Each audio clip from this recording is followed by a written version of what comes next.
like seven principles of Kwanzaa, and I create UUNIK. So I came up with UUNIK Academy, founded in 2003. And like I said, those seven principles are something we implement into our daily or weekly or whatever thing we're going on to the youth. UNIK is Umoja, Ujamaa, cooperative economics, Moja is unity, Ujamaa is cooperative economics, Nia, purpose, Imani, faith, and Kujichagulia, self-determination. And so I try to instill that with my academy, but I wanted something more in terms of developing men, particularly young males to men. I work with some girls too, but it's creating geniuses. It's my whole threshold. It's like we have enough of entertainers and athletes, and that's great, but we lack, our community is lacking a lot in the professional field. We like men fathers, like melanated fathers. And we need specialized programs that do that. And, back in the day, we used to have a lot of these rites of passage programs, and we still have some to a certain extent, but that really impacted me. And so I just wanted to be that conduit to help these young people when they can't find it at home, to find it somewhere else that's a safe, nurturing environment.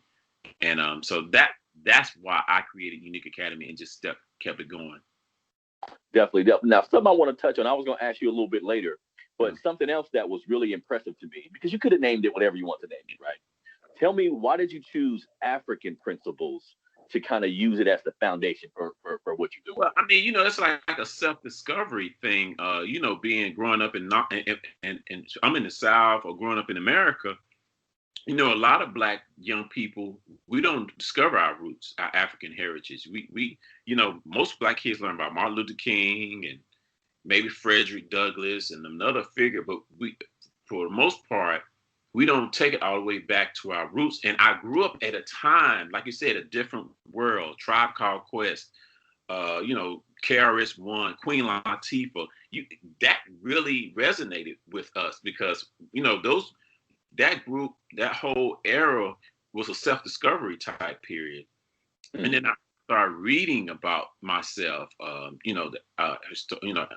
introduction to African civilization. So, like I said, just being in that environment, being in school and being around that. So I wanted to take it back to our roots because I know that our history, it's this thing called Sankofa, a bird looking to the past in order to move forward. I knew that a lot of our solutions is rooted back to where we come from. And so I wanted something that's African centered to help our youth. And it don't have to be to a point where our kids can't identify with it.